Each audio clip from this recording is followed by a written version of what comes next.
We're going to call the meeting to order. Please rise for the Pledge of Allegiance.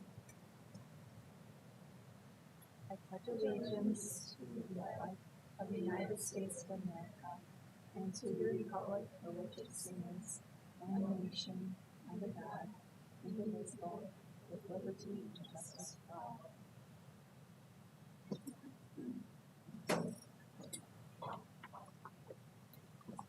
Okay, can I get a motion to approve the minutes of our meeting held 7/14/25?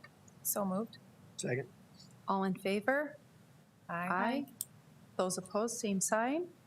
Approval of the minutes carries, passes. Persons wishing to address the school board on non-agenda items. Let's see, I think we have one. Chad? If you could please state your... Oh, I love that. I would much rather see your face, Chad. That works. Than the back of your ears. Thank you. Chad, do you want us to move anything else around? I'm Do okay. we need? Okay. And if you could please state your name, your address, and I see that you're representing yourself. You want to talk about children in school.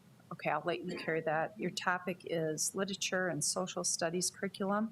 Just a reminder, you have 5 minutes. Thank you. Good afternoon. My name is Chad Bishop, and I live at 7405 South Valencia Drive here in Sioux Falls. I continue to respectfully request that George Orwell's 1984 An Animal Farm be required reading across the district for all juniors and seniors. I also reiterate my call to enhance the new social studies curriculum with lesson plans dedicated to the study of propaganda techniques. Today, I want to tie these requests together. Orwell provided a common lexicon across generations. His work gives us a shared vocabulary, terms like newspeak, thought crime, doublethink, ministry of truth, and memory hole, so that we can speak plainly about what we are seeing.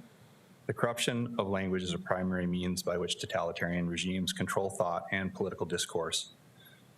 During the Communist Chinese Cultural Revolution, Chairman Mao attacked what he called the four olds: old customs, old culture, old habits, and old ideas.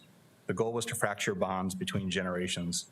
He then used the Red Guard, the youth, to conduct struggle sessions and campaigns of speaking bitterness, where students were encouraged to shame, humiliate, or even attack their parents and teachers. The mechanism was simple: convince young people that their elders and their traditions were backwards and oppressive, then give them permission to destroy what they were taught to hate. I would encourage you to watch the introduction of the first episode of The Three-Body Problem. The opening scene faithfully depicts a communist Chinese struggle session. These speaking bitterness campaigns followed a deliberate pattern. First came mandatory attendance and data mining. Villagers were compelled to reveal grievances, personal histories, and social ties. Then came public denunciations, escalating into competitive accusations. Communities were destroyed, trust shattered, and the young were indoctrinated into a new ideological framework. It was psychological warfare masked as social justice. Today, many DEI training programs mirror this exact structure: data mining through identity surveys, pressure to confess unconscious bias, and enforced ideological compliance. DEI is not fostering unity, it is institutionalizing division. That same pattern was visible during the leftist violence of the summer of 2020, led in large part by self-declared Marxists. Statues were torn down, buildings were burned, street names were changed, and children were taught that America itself was a problem to be solved. Many others saw it clearly for what it was: a nascent Maoist cultural revolution with American characteristics. This is why we need critical thinking and not critical consciousness. As Harmeet K. Dillon, Assistant Attorney General of the United States, who now leads the Civil Rights Division, said just 5 days ago in the Senate, quote, "Well, Senator, when I hear the words or the slogan DEI, what I hear is discrimination, exclusion, and intolerance. That's what we're seeing throughout all of these programs nationally," unquote. How is it that the lived experience of this highly accomplished woman of color could lead her to such a conclusion? Tulsi Gabbard, now Director of the National Intelligence, has declassified documents showing senior officials, including President Obama, John Brennan, James Clapper, James Comey, and Victoria Nuland, knowingly promoted a false narrative that Donald Trump was a Russian asset, that the election was stolen. This was not an innocent misunderstanding. Director Gabbard called this operation a treasonous conspiracy. Director Gabbard is the former vice chair of the Democratic National Committee. a former Democratic presidential candidate, and a lieutenant colonel in the Army National Guard promoted to that position under President Biden. The Russian collusion hoax was pure propaganda, and it tore our country apart. So-called experts functioned as our own Ministry of Truth, managing public perception through selective leaks and coordinated messaging. When inconvenient facts surfaced, they were memory holed, erased from the news cycle and from public records, just as Orwell described. I took my two oldest daughters to meet Tulsi when she was campaigning in Denison, Iowa in 2019. I admired her courage, her service, her principles, and her integrity. The consequences aren't just the demonization of a president, his staff, his voters, half the country as Russian dupes and Putin puppets. This was the foundational lie upon which Lindsey Graham, John McCain, and A.B. Klobuchar built to foment war by arming the most corrupt government in Europe in order to threaten a nuclear superpower within their region of influence. So now we have two recent textbook examples of propaganda campaigns for you to build lesson plans around: the Fine People hoax, which we have covered here, and the Russia collusion hoax. Hard to say which was more damaging to the fabric of our country. By intentionally incorporating the study of propaganda into the social studies curriculum, we prepare our students not just to be passive consumers of information, but active, thoughtful participants in our constitutional federal republic. Ethical skeptics, if you will. I also urge the board and the administration to remove every trace of DEI from district policy and instead focus on core curriculum and academic experience. It is now the law. Thank you for your time.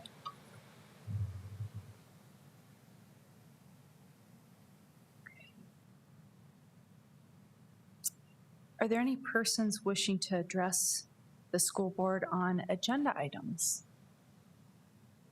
Okay, seeing none, we will move to approval of today's agenda. Do I have a motion to approve the agenda?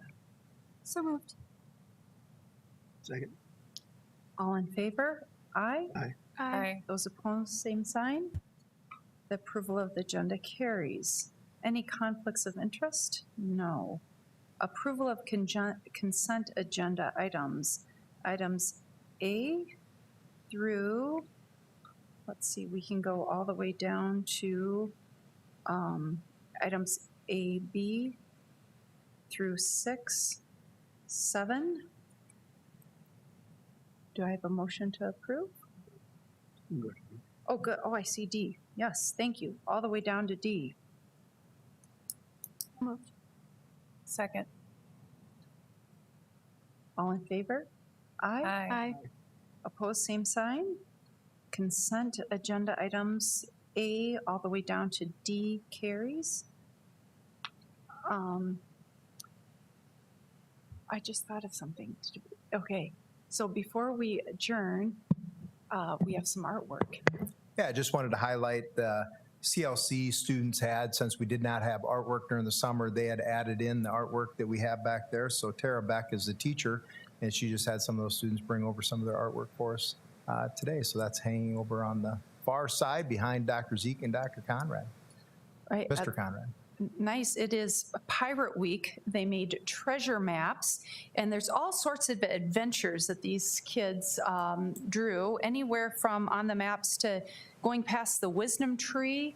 There's one where you go past the wing monkey island, and maybe Dr.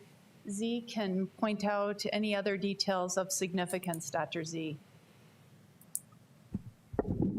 I think I just found a treasure.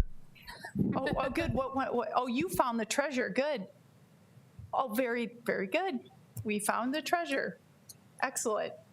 Well, the treasure is certainly the students that will be arriving soon to a new school year, and we're looking forward to kicking off all sorts of great events in August, because that is where we're at, and our next meeting will fall in August. Anything else for the good of the whole? Okay, seeing none, we will move to adjourn the meeting. So Do we- moved. Second. All in favor? Aye. Aye. Meeting adjourned. We'll look forward to seeing everybody in August.